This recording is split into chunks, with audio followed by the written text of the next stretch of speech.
there, man?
Well, welcome to FCCI's Pathway to Purpose webinar series. We are so glad to have you here with us and joining in with today's conversation.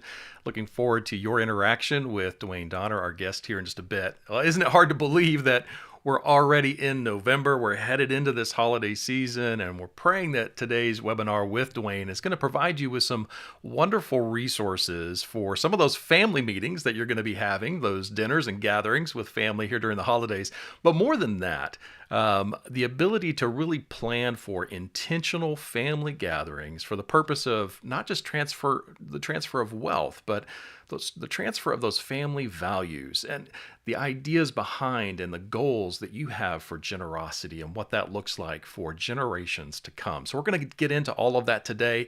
Outstanding topic. So please do introduce yourself in the chat if you would. Make sure that you've done that and make sure that you allow others to get to know you, and we'll look forward to sharing together today. I see Susie Narona's with us, Jeff Moore from Atlanta, Susie from New Hampshire. Great to have you all with us today. Love you all. Thanks for being part of this. And as you jump in, we'll have a little bit of fun today because some of you might know Duane. I think some of you do, and you probably can imagine that he is not sitting in his home office for our webinar today. Duane is usually on the move somewhere, and if you know Duane, there are certain things that Duane really loves to do. So in the chat, as I'm doing this introduction, if you would just pop in there and say where you think Duane might be sitting today. If you had a guess as to where Duane is today, based on his loves, his hobbies, his pastimes, where do you think Duane is today? Put that in the chat. Maybe not the location, the city, state, but what hobby, what activity might Duane be involved in today? Do it. We'll have some fun with that. So before we get into the webinar today, a few quick updates for you. One being, let me just pop over here and I'll pull up the FCCI website and wanted to just make sure that you are aware that on our website we have a fun new advancement with Ada. And Ada is our leadership AI assistant. So if you've not had a chance to check that out, do that. Pop in there and ask Ada a question. Ada has been trained. So Ada does respond to you based on the values, the vision, the mission, the direction of FCCI. So make sure that you pop in there and you can take a look and ask Ada questions. Can help with HR questions and can help with your planning and visioning for direction, even devotional thoughts and ideas as you're working on things with your team. Ask Ada and get some help there, and look forward to seeing how you might leverage Ada to your advantage in the days to come. The other thing I'll just mention real quick here is the fact that the FCCI 2025 conference is planned for the Ritz-Carlton, Sarasota, Florida, and that's September 21 through 24. If you pop onto our website, you'll see a link there at the top in the navigation where you can jump over, and make sure you go over here and click on the notify, and you'll be getting updates about the upcoming conference. So we want to make sure you're aware of that. The other thing I want to just mention real quick is at the top of the page, let me close Ada here. At the top of the page on our FCCI website, you'll see this free resources option, and below that is the podcast. So if you're ever wondering, well, where do I go to find the Pathway to Purpose podcast? If you click there, you can gain access to our current podcast series and go back through. You'll see that we're on episode 88. There's quite a lot of content there from the FCCI library over the years. Great content that can be used in your own personal development, but also for your team.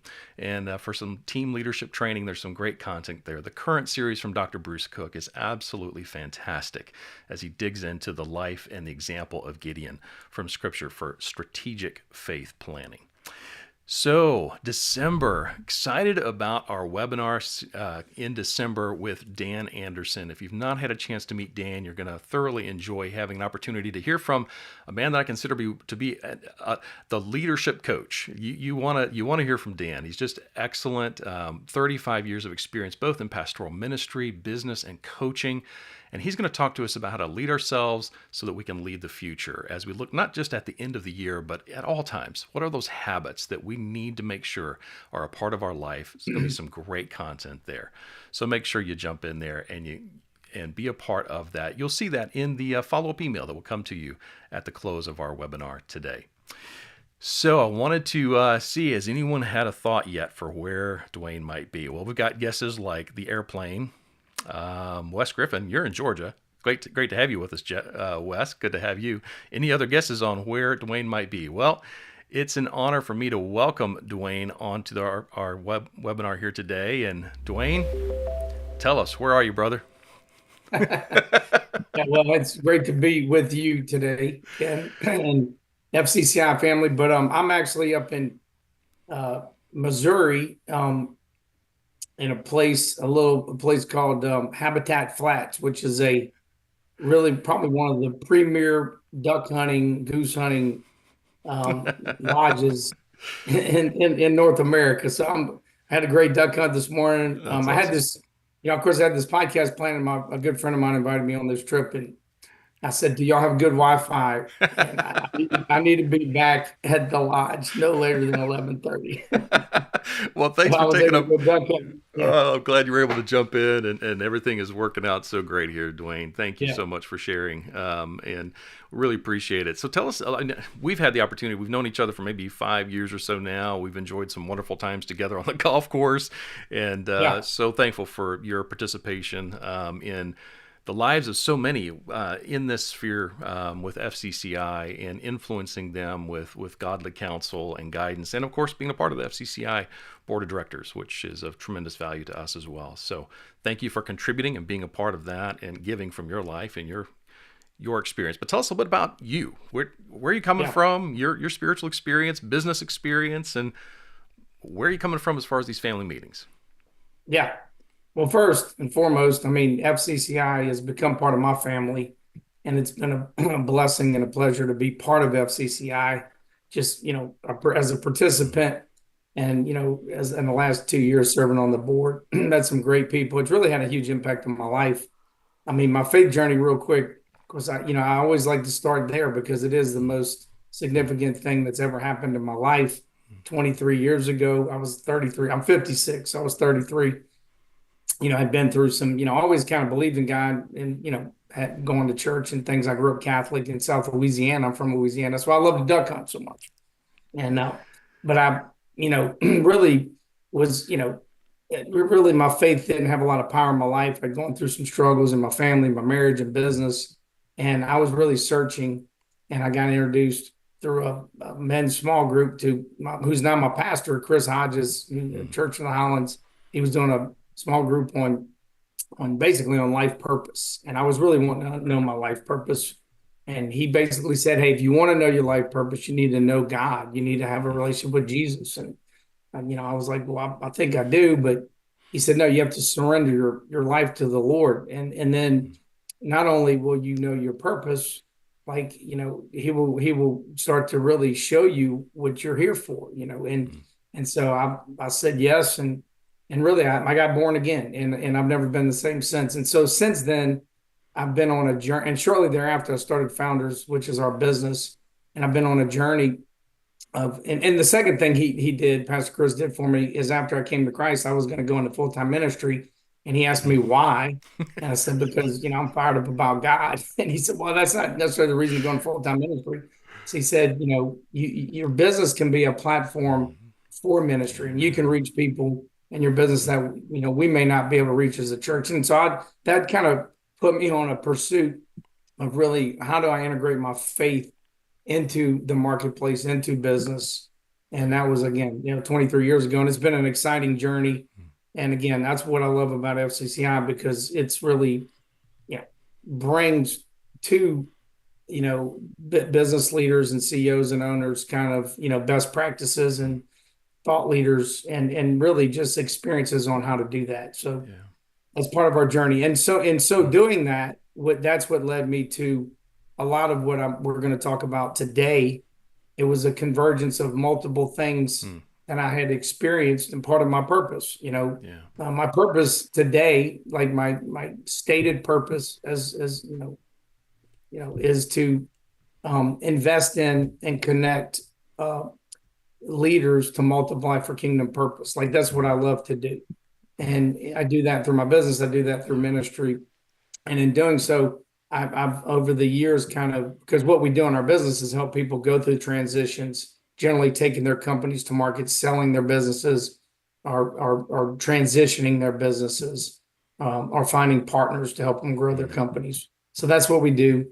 Back when I was younger, I'm coming up, my father-in-law went through that process and kind of involved, the broader family and introduced us to these family meetings. At the time, there was a group called the Family Office Exchange, and it was really Hmm. for people that had, built companies and so forth, and they were trying to have a you know, a careful transition of wealth and these things in their family. So I got exposed to it. It wasn't faith-based, but I learned a lot Hmm. of principles. And then personally, I'm 56, so over the last 10 or 12 years, I've actually walked through this process. And Yeah. and so the combination of all those things has really given me a heart towards wanting to equip folks in this area of, family and generational transition. Hmm. And that's really, like you said, starting, I mean, the values and really our faith is the most important Hmm. element of it. And Yeah. then there's other things like all the, Sure. if you've been successful and have, a lot of businesses and resources, that's another dimension, and all these Hmm. things kind of work together. Yeah, yeah, for sure. Well, I love that, and Proverbs 11:10. I don't know, folks, if you are familiar with the book Kingdom Calling by Amy Sherman, but this is one I come back to all the time, Duane, and I love this book, and her focus. The reason she wrote it was coming out of Proverbs 11:10, where it reads, "When the righteous prosper, the city rejoices." And the word righteous in there being sadiqim, the Hebrew word, and we'll get away from words that create kind of barriers here, but sadiqim is the Hebrew word. And I think of, a lot of, what you're doing, like we're sadiqim in training here. And so we're walking through this process. But let me just read one paragraph real quick as we dive in here. It says, "The flourishing of the righteous is a cause for rejoicing, because the sadiqim view their prosperity not as a means of self-enrichment or self-aggrandizement, but rather as a vehicle for blessing others. Everyone benefits from their success. As the Sadiqim prosper, those righteous, as they prosper, they steward everything: money, vocational position, expertise, on and on, for the common good, advancing God's justice and shalom. When the people at the top act like this, the whole community cheers. When the righteous prosper, their prosperity makes life better for all." And of course, today we're talking about, how does that happen in the family? Because we got to start in the family unit first, Mhm. right? With that, how do we truly transfer that righteousness, that those values, as you just said, within the family unit, so that then we can impact the larger community, and from there, and it spreads out from there. So, yeah, how did you kind of get, as you started into this family meeting process? I mean, what did it go well? Did you have any Well, starts I and mean, stops along the way? yeah.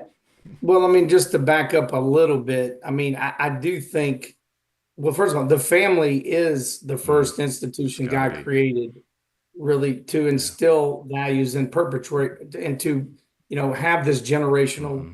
blessing. And Yeah. so we should think of things generationally. And of course, Mm-hmm. as you get older, you start thinking more about that. Yeah. Yeah. That's kind of the Right. natural Mm-hmm. course.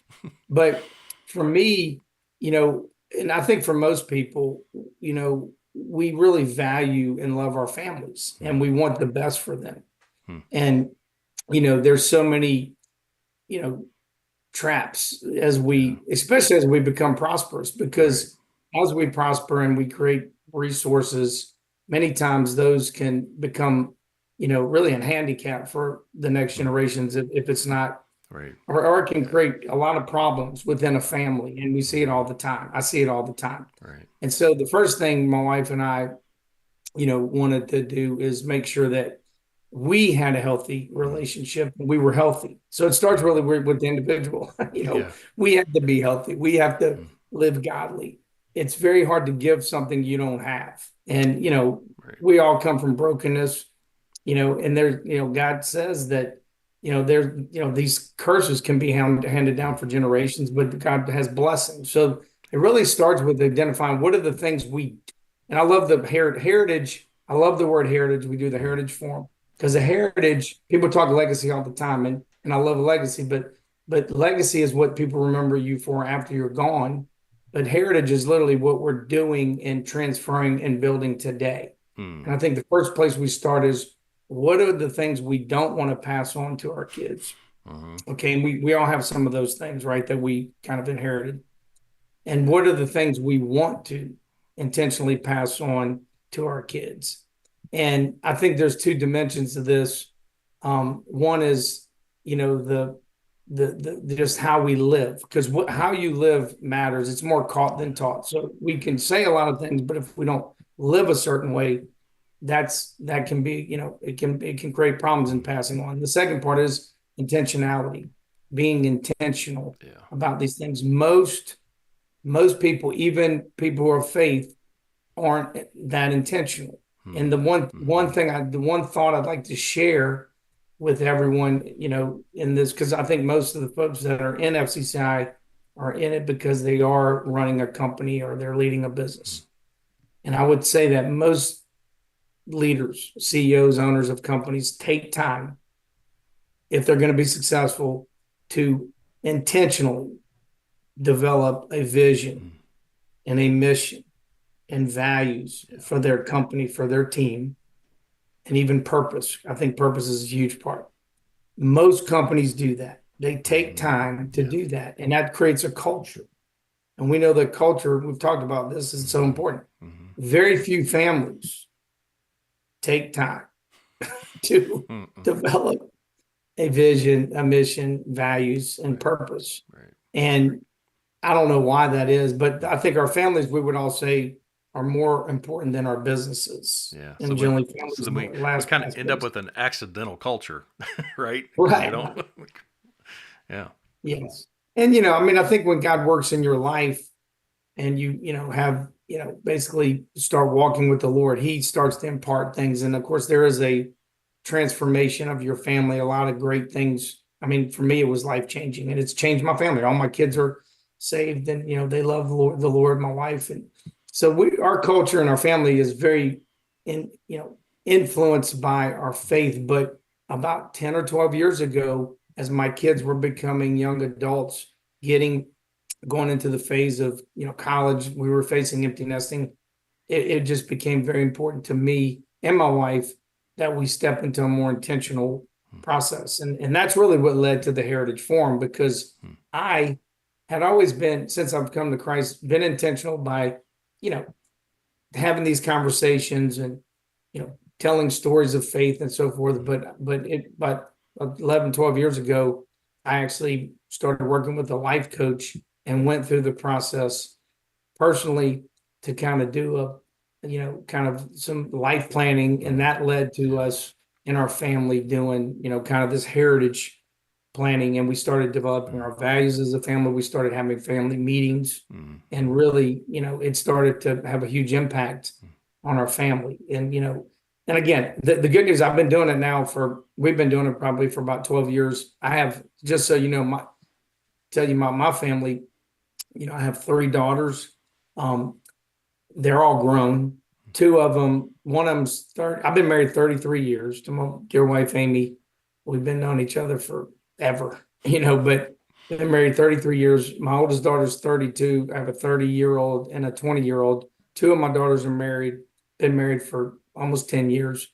And we have 8 grandkids. So we're kind of in That's the fun. thick of the abundance of family. And we're That's having a great. great time. But so that's why it was so important to me as we started, our family started growing, to really take time and be intentional about this. And again, because I've been doing it a while, I've learned a lot, and it's been very useful. But I've also learned some hard lessons Sure, along the way. sure. Well, you mentioned founders, and so give us the what is the Heritage Forum? What is that? Give us a little more of a context there.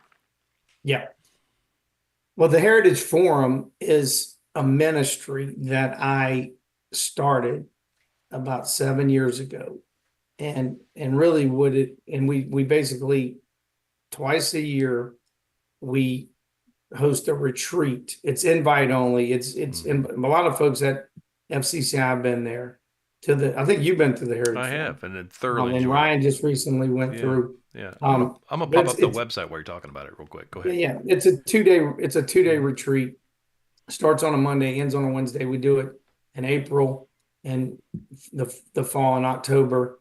We do it at Purcell Farms. Of course, David Purcell and his family is a big part of tied to FCCI. And Hmm. essentially what we do is get 25, 30 guys away. We keep it to kind of small with 10 leaders, and we walk them through this 2 day retreat process where we have both practical exercise where we do some things that more active, with the begin with the end in mind. We Mm, actually have some really great thought leaders in certain areas like, you know, wealth transition and mm, planning, mm-hmm. family meetings, a lot of things we're talking about here. And then we also have we break into small groups, and it's really just to help equip mainly business. It's really focused on CEOs and business owners to help them with this Mm. process that we're kind of talking. And family meetings is Yeah. just one piece of Sure, this, sure, sure. but it's a very Yeah, important piece. And the yeah. reason I wanted to talk about family meetings is you asked me about a topic, because it doesn't matter really, how big your company is, even if you have a Mm, company, what stage, everyone can benefit from, I believe, having these family meetings and mm, it's really a way to communicate. The yeah. more stuff, the bigger your companies get, especially if your family's involved, the more important it is Mm-hmm. to be intentional about this Yeah. process. So the Well, Heritage Forum is really just an outreach. You know, I think ministry is when God touches us hmm, and then we want to go share it with others. yeah. Really, the Heritage Forum is simply a way for me to go share Hmm, what God's done with others yeah. that are what I call high capacity leaders. Yeah. Well, you mentioned Yeah. the wealth transfer, and when we were chatting in preparation for today, you talked about, and I know this is so true, but the values transfer is the critical thing. The wealth transfer becomes kind of the complicated thing at times. Yeah. It can be the real tripping point. So talk about the values transfer in the family meetings, and why that's such an important foundation for you Yeah. coming into So this. family meetings, just to go back, and again, we have some things, resources we can Yeah. share that just outline some concepts around family meetings, what's the purpose of it. But in the simple essence of it is that you're communicating, proactively with your family, including your spouse, over the course of time when Mm, it's age appropriate mm, to again, be intentional about who are we as a family? What are our values? Why do we do what we do? And then you move into as they get to the appropriate ages, especially again, if there's going to be meaningful wealth mm, transfer or transfer of succession in businesses, there's a lot of complexities to talk about. But it starts with values. mm. And Yeah. it's the simplest and easiest place to go. And again, we have some tools that we're going to share, simple tools that, like Family ID with Greg Dunn. They're one of our partners in this. They've been doing it for years. Then they have, I don't know if you want to show them that. Well, the Yeah. first thing, again, what I'd like to encourage every family to do, and by the way, during the holidays is a good time to do this.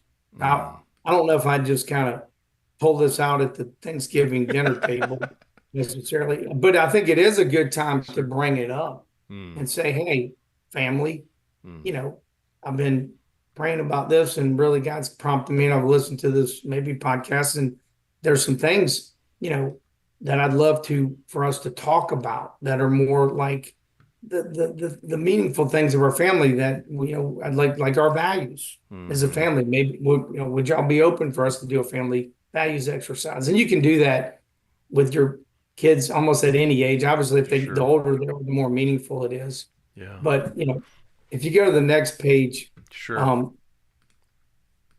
this is really, I mean, go to the next page. I'm sorry. This is kind of our stuff. This is a great thing to do with your family. It's very easy when you're starting. It's kind of like an assessment Hmm. to check the temperature of your family relative to the communication. And again, this is more geared towards kids that are in, you know, a little older. But I wouldn't give this to like a 10-year-old. I mean, this is more like for kids that are in their teens or they're moving into young adulthood. Sure.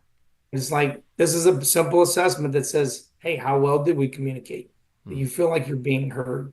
And it starts to just give you an idea around this. And I think it's a great way to kind of get started. And then if you go to the next slide, this is like a little packet we'll share with y'all. And we did this as a family where it lists a lot of these values because values, obviously we have values, but they're really values. It's kind of a discovery process because many Hmm. times you have a value, but you don't know how to state what it is.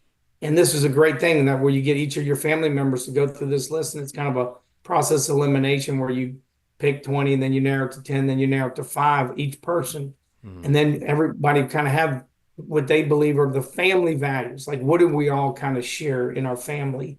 And then you come together and kind of work to make the five that your family agrees. These are the ones like our stated values within our mm, family.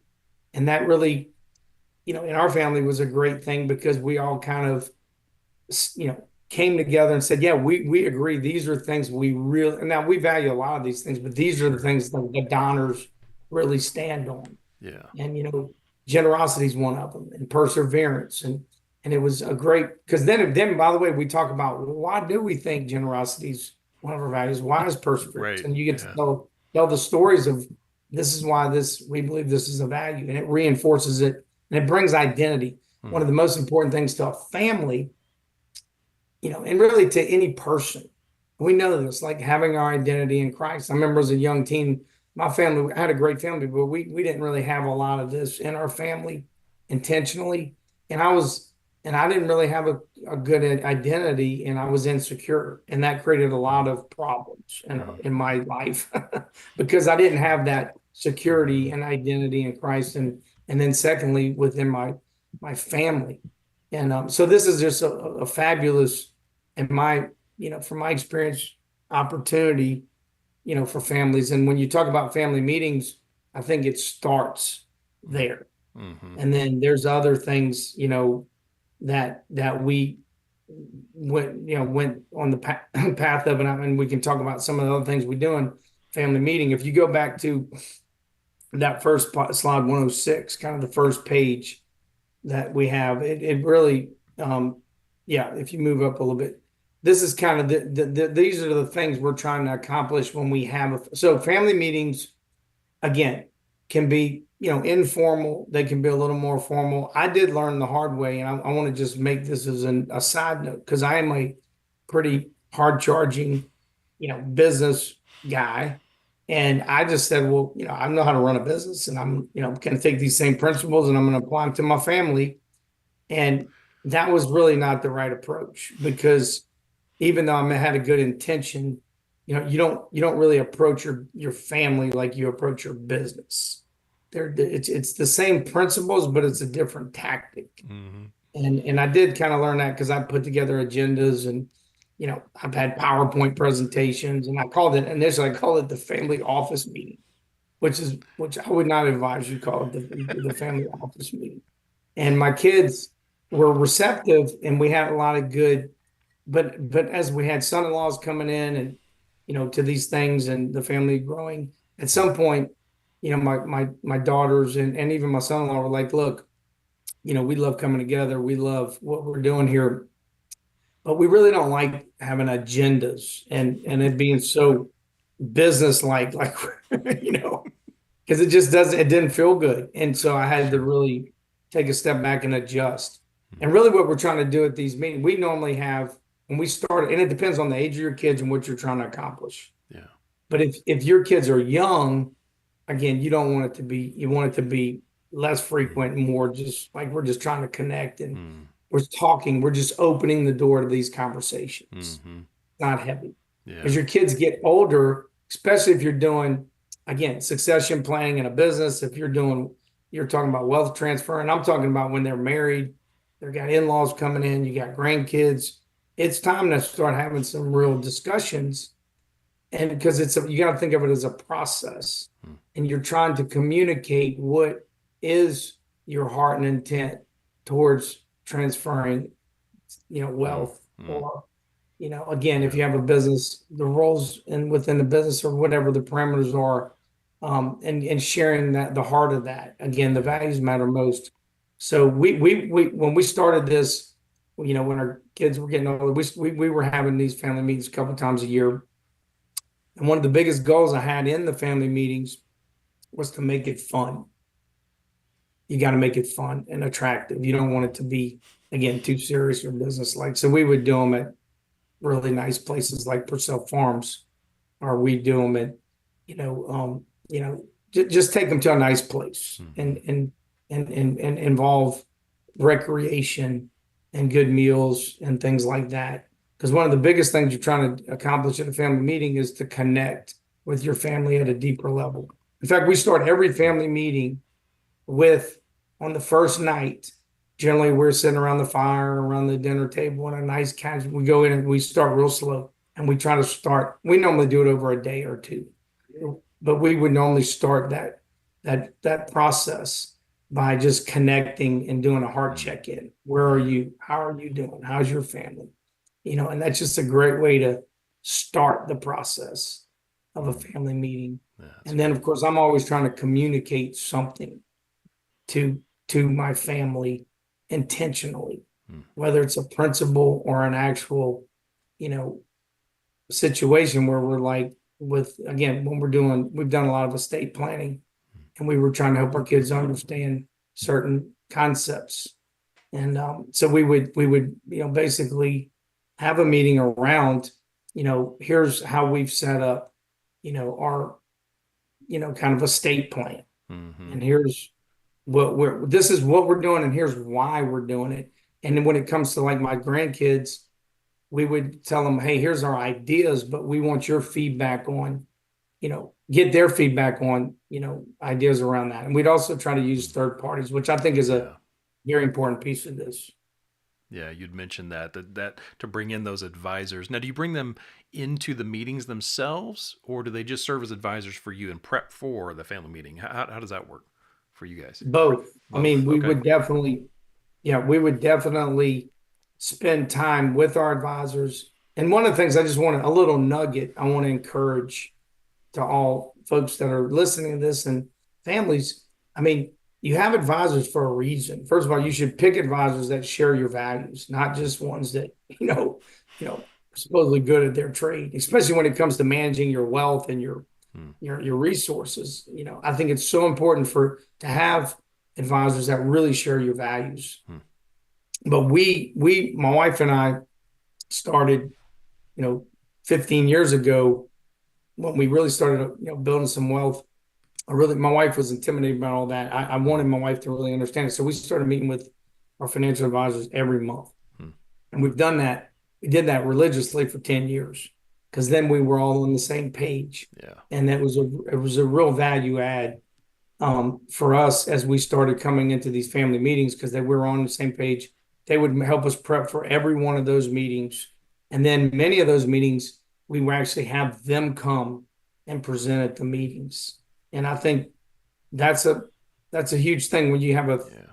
and we all know this, like our kids we can communicate with our kids and they love, and we have great kids. They love and respect us, but they can often hear things much better from other people than they can hear them from Sure. us. Sure. So Yeah. there's something really valuable Yeah. about having a third party. And you can, There. yeah, be able to jump off of those conversation points then and dig in a little bit deeper from there.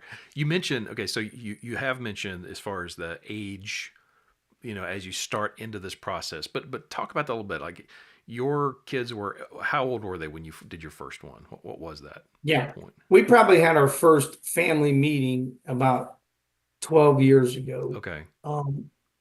And my oldest daughter, she's 32, so I guess she was 20 at the Okay. time. Okay. Yeah. And so they were in college. She was very seriously, I mean, she may have been engaged, so we Mm. knew we were about to have a son-in-law. Sure.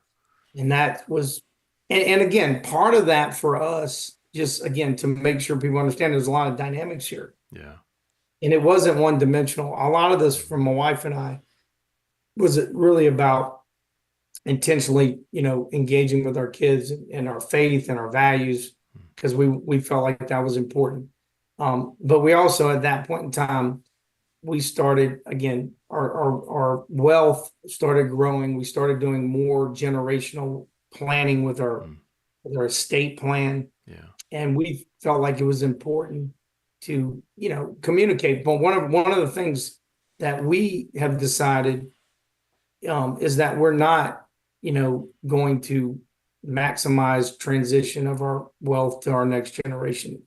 We are going to leave a inheritance of money and a couple things, but it's kind of an up to amount. We don't feel like our kids are very capable. We don't feel like it's in their best interest just to And the other reason is we're very intentionally want to invest what God's blessed us with into the kingdom. Mm-hmm. So we wanted Sure. to help our kids understand, like, we're going to leave you an inheritance, but it's not going to be this big old, we're not just trying to give all our money to you, but we are giving you a spiritual inheritance because we're Mm-hmm. investing in all these kingdom things. And Mm-hmm. we want you to see what we're doing because we want you to share in the blessing and also have a heart towards generosity. Yeah. Did And they get really, it was prompted involved? by what's that? I was just going to ask, yeah, as far as the generosity, because I know you'd mentioned that's one of the really key things that you want to transfer, and so they get involved then in that process of determining who are we giving to, how much are we giving, how does that work for you guys? Yeah, at different stages and ages, we've Okay. done different ways to involve them. And early on, we actually set up a giving fund, and there was Mm. kind of we first started.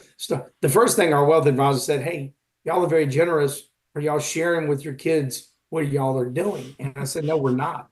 And and I said, "Well, Okay. it would be good." They knew, but we weren't like sitting Right. them down and going, "Hey, here's." So I literally put together, like, with my advisors, this whole portfolio of what we're giving to Mm. and why we're giving to this and the heart behind it. And then I Sure. started to share some, some general dollar amounts Mm. so they could understand a little bit the magnitude. And again, that was a tough conversation because they didn't really have context for some of that. Sure. I wanted to backtrack a little bit on it, but and then we basically said, look, do y'all want to be part of this? And they said yes. And we started setting up allocations for them to give. Then I realized I need them to be vested. So we moved to, we're not going to just give you money to give. We're going to match. If you really have a heart to Okay. give to Mm. something, for every, $10 you give, we'll match it 3 to 1 or 4 to 1. Cause I wanted them to be vested in it. Sure. And over time, that's continued to, develop as they've grown. Now I mean, two of my kids are grown, they have their own families and they're kind of off and running and, they're not as involved. I do think eventually, because God continues to bless us, we're going to try to involve them more into a family giving, process because we want our grandkids to be part of that. Sure. Sure. And there's a lot of great models. I mean, I've spent a lot of time with the Greens because they give Mm. it a whole different level. But the way they do their giving is pretty cool. And Mm-hmm. they've involved generations, in that Yeah. process. Yeah, and you mentioned, of course. Let me just back up real quick because I've got one thought in my head first. So, for folks, before you ask, yes, those the PDF will be sent to you after the webinar today, so you'll Yeah. have these documents and you'll be able to go through and be able to reference those. The question I have for you is related to coming into those meetings. Obviously, when it's your kids, I mean, they might be believers, they may not be. There are different stages, but then you bring in as they get older, you're bringing in son-in-laws and Yeah. daughter-in-laws, and so now all of a sudden, there are a lot of different dynamics there. So talk a little bit about that. How, as you prep for those meetings, you've got believers, you've got unbelievers, you got different ages and stages of life. Yeah, how does all that play out? Yeah. Well, fortunately, in our family, we're all believers. And, I mean, again, we have different, we're all at Mm-hmm. different places in our walk, in our Sure. stages, in our walk of faith. But I think the thing that whether you have family members who are or aren't fully aligned in your faith, Mm-hmm. I think the values is really what overcomes that Mm-hmm. because you don't have to necessarily be 100% aligned in your faith to be aligned on your values. That's And that's good. partly why you That's do good. the values exercise That's with the good. family Mm-hmm. so you can get their input. And again, it's never going to be perfect, right? We're not robots, Mm-hmm. we're not all the same. But I think that's why you start with the values Yeah. and it starts to coalesce. Mm-hmm. And the other part of family, it's like a tribe. There's a little peer pressure in a family. Like I want to be part of the family. So I mean, that's a positive peer Mm-hmm. pressure. Sure. You're not trying to make them do these things, but you're trying to, bring them in, and we're one unit. We're special because we are a family, and Mm-hmm. we share these things, and so I think that the ages obviously are a big thing, because Mm-hmm. when kids are very young, I mean, it's a different ball game. Yeah. You're trying to really just, you know, make it kind of a fun opening of dialogue around these concepts. As they get older, it's more intentional. And And part of it too is helping them understand what's in it for them. Like we there's a blessing in this for my kids, both spiritually and financially. Mm, And we've tried to bless them in ways that won't handicap them in their current, you know, pursuits. mm, But mm. at the same time, it's a blessing. So they kind of like, hey, we want to come because we want to understand what the blessing is. You kind of Sure. incent them a little bit in this, Hmm. and not in a weird way where Sure. it's No. like I'm paying you to come to these meetings or anything. Although that may be one tactic. I don't know if I'd Some recommend it. some might find it necessary. Well, yeah, I mean, But families are that's they're partly why unique. we do it at nice places. We've done Sure. it. We've taken vacations and said we're going to carve out a day. Yeah. We've done it at some real Hmm. nice places that we can, where we say, hey, we're going to take you here. We're going to bring a babysitter. We're going to, have some nice meals. We're going to let you go do some fun things and make it attractive to them Mm, to be yeah. there. Yeah.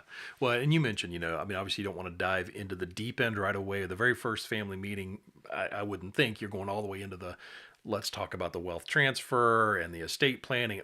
So, what is kind of maybe if you were to think of a cadence or a process, what does that look like maybe with a family, maybe over the course of a year or two to, Yeah. Well, like I said, the simplest cadence, and it is very dependent on the age and yeah, stage of your kids. sure. I mean, if your kids are adults, then it's Yeah. a different thing. If your kids are young, then it's very, you know, it's very light Mm, and lighthearted. I think that nobody can go wrong with talking about and going through values, and then also talking about and building concepts around a family vision mm-hmm. and a Yeah. family mission Yeah. and purpose and sharing, hey, here's my purpose and here's why. And then talking about here's our heart towards generosity. Here's what we love to give to. Here's why. How do Mm-hmm. you feel about it? What do you love to give to? What Mm, are you giving to? Having those conversations, that's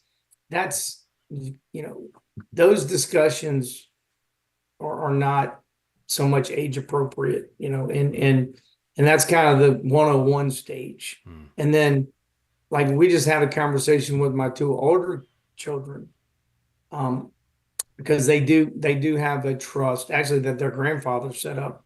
And it was the first time because they're at the stage of life now where we're comfortable. We never told them. They knew they had a trust. They knew it was meaningful, but we never told yeah. them how much was in the Sure. trust because we didn't want it to impact how they lived. Mm-hmm. And they're now at a stage and age where they've kind of proven that's not a big, they're older, they're in their Mm, 30s. And then, we felt like it was the right time to share with them, you know, what was in the trust because they're about to mm-hmm. receive some of this in the next 3 or 4 years. Sure. So the two older kids, we shared with that with our advisors and just gave them that insight. We also talked about the fact that we wanted to do something for them that was a set aside thing and basically pay for our grandkids, um, education, college or Mm-hmm. whatever. Mm-hmm. And kind of got their feedback on that. And so, but my 20-year-old who's in college, she wasn't party to those conversations because it wasn't relevant for her at this stage, Sure. if that makes Sure. sense. Yeah. Yeah. Absolutely. We do have a question here. Let me pop up Yeah. from Steve Campbell, and appreciate this, Steve, for asking this question. Let me see if I can get that to pop in there. There we go. Any suggestions, a specific financial professional or third party counsel specific to the family meeting specialists that you feel like are really excelling in this area? Yes. Yes. This is not, there are very few, honestly, financial advisors that are skilled in this, unfortunately. And I try to invite a lot of them to the Heritage Forum for this reason.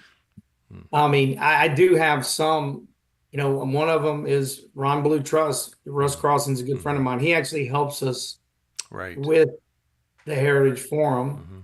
and he's one of the best. Great I've learned a resource. ton from Mm-hmm. Russ. Sure. Because this is one of Russ's passions. He's written multiple books on this. He's got one of the most, in my opinion, one of the most godly views and most he's done this for so long. He has a Mm-hmm. lot. He's just one example. And Sure.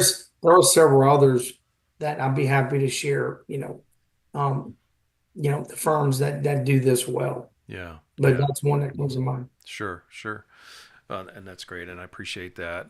Thanks for asking that, Steve. We had someone else, Kat. Thanks for your response there. And I One thing know. I would like to say though, if you've never had this conversation with your financial Mm, advisor, I would have it and try to yeah. understand. A lot of people will be like, "Well, that's just not what we do." Mm, And if they say that, then I would highly recommend you start looking towards another financial advisor because there are good mm, ones out there that do make this a part of their process. Now, normally it is geared towards people that have meaningful wealth because it takes a lot of resource to do this, yeah. you know. Yeah. So we actually there's another group um out of Mississippi, Navitas, who we're working with that does Mm, this. So there's several of them okay. that do it. I'll And be you happy to share mentioned with. seventh generation, Bill High. Yes. You Yeah, might. Bill High is another resource. And Mm, again, we can send that out. I've got his right here. But Bill High, who has, this legacy stone mm-hmm. ministry, Yeah. who's been doing this for years. In fact, Bill High is more of he's not necessarily a financial advisor. Sure. Sure. He really is just a legacy planner, but Yeah. he's a lawyer. In Mm, fact, he did a lot of the work for the Green family. He's right. very close to the Green family, Mm-hmm. and it's always funny when he does a lot of these little conferences. I've been to two of them with David Green, and David Green always starts out, yeah. Of course, God had to give me. God has a great sense of humor because he gave me basically a person to help me that's a lawyer, and his name's Bill High. So guess what? We get a lot of high bills from Bill High. He gives him a hard time about his name. Love it. But Bill's great, and he has great It's great. materials that are Mm, detailed around, and even small group materials where you can mm, go through this kind of family legacy process. mm. I Yeah, highly recommend that. In fact, I'm doing that with several folks right now. that's great. I love that. Anything else from the? I mean, you mentioned the family ID values, and we looked at that. Any of the rest of that content you'd like to highlight at all? Well, one thing I would Yeah. just, like to really, I mean, again, when I shared, let me just finish this. So as far as Mm-hmm. the family meeting, if you're doing, kind of the itinerary or the, agenda, I would say what you're trying to do, first and foremost, always you're trying to connect. Mm, You want mm-hmm. something you're trying to communicate, Yeah. okay, with your family. So it's an opportunity to connect with them and intentionally communicate something, whether it be around your values or your giving or your Mm, estate planning. You're also trying to teach principles yeah. because it's a great opportunity to teach. I use a lot of, and there's some slides I think I shared, like, you know, we had the ask why with um what's his name? It's I shared that slide with you. Let's see here. Let's see. We got it right here. I should know the guy. I met him a couple of times, but anyway, oh yeah, it's ask why with Oh, yeah, what's it's his the name? Simon Sinek. Simon Sinek. Yeah, Yeah, yeah, there's yeah. there's Sure, sure. resources like that where Mm-hmm. we were Mm-hmm. trying to get something on millennials. So we'll do like a little teaching or have a book. Yeah. We've actually done books that are around some of this stuff. So it's Sure. also about teaching principles, help impart values. It's also you want to have collaboration. That's why I love Mm, values exercises. And even when we've done book studies where my family has read a book, mm, like one of them shirt sleeves to shirt sleeves, where it talks about generational transfer. mm. And Yeah. and then we have conversations around that.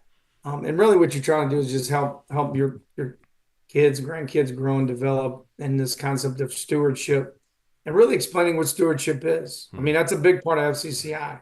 Like sure. God really owns all this stuff. Mm-hmm. One of the things I did, and I even put it in this material, was as I helped my family understand how I think about the resources that God's given us and even our giving, like I shared our giving plan. Mm-hmm. And I explained to them, like, you know, obviously there's the tithe, and it starts with the tithe. The tithe goes to our local church. But I have a whole giving strategy. And if God blesses you, first of all, it doesn't just stop with the tithe. Mm, If God's blessed right. you, you can give way more than a Mm, tithe, and that's an offering. And just kind of how we thought about that. And then even like as we build net worth, my wife and I decided a long time ago, our goal is not to just maximize our net worth. At some point, we'll have enough to have our lifestyle and to feel like we can, not be a burden. And then essentially we're giving out of our net Mm. worth. And it's a Mm-hmm. different Yeah. bucket. And Right. the way that we should look at it is as God blesses us more, that's an opportunity to give more. Mm. So a lot of folks will keep the percentage the same. It's like, no, once you cover your expenses, then if you have extra, that's called obviously you want savings, but so I've actually made little graphs to Mm. explain these principles Mm. and even explain the cycle of life where there's Yeah. at the beginning of life maybe you're Pop not filter. earning much, you're really more Mm-hmm. really you're kind of consuming Mm-hmm. these are concepts. If you go down to the kingdom, it's more like the idea is that you want to die not with a big net worth. You want to die with very little money. It's the idea, but you don't want to run out. Most people don't want to run out. Mm-hmm. But then you're not just trying to save a bunch of money. If you keep going down on these slides, I think there's a slide that shows this life cycle. I don't know if it's before or after I this. think it's before that. Yeah, the life cycle one. Yeah, this life cycle, it's a little Uh-huh. small, but really I'll showing zoom them in here a the bit. beginning of life. It's kind of the age, and Mm-hmm. there's a period where you can start to earn more. And as you earn more, there's certain types of opportunities to give. And just trying to, Yeah. I mean, you would think this is just simple concepts, but most people don't understand a lot of these Mm-hmm. things. And it's really just trying to help your family understand, Yeah. because then it gives them a frame Mm. towards, these values. One of our biggest values is generosity. Mm. So we don't want our kids to be mad at us because they're like, well, why do our parents give all the money away? It's like, no, we want them to be blessed Mm. by that Mm-hmm. and Yeah. participate. Yeah.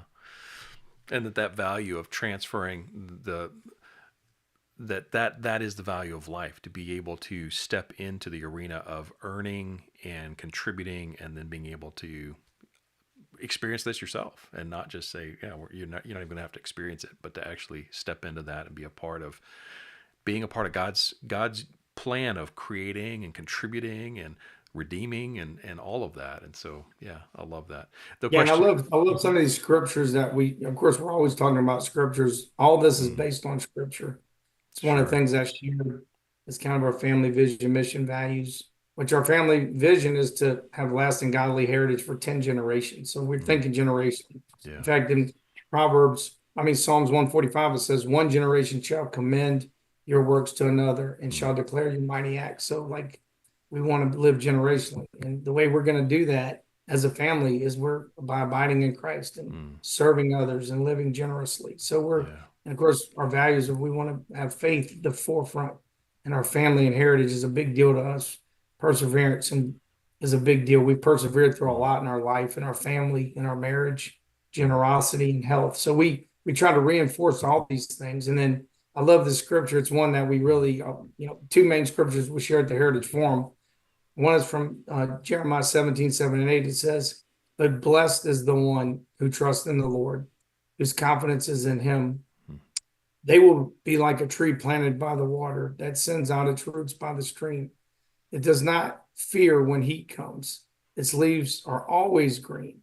It has no worries in a year of drought and never fails to bear fruit. I love that. And I yeah. believe that if we intentionally walk with the Lord, invest, and communicate, these things in our family, that we'll be blessed, and our kids and our grandkids will be blessed, and we'll live generationally. And the last thing I just want to emphasize, because I've seen so many times where, in great families, great godly people, where they just for some reason don't invest in this area. Mm, And I mean, I've seen it. Like, I have friends right mm-hmm. now, very close Sure. friends, godly families, and they're literally in lawsuits and brokenness Mm-hmm. and all this mess.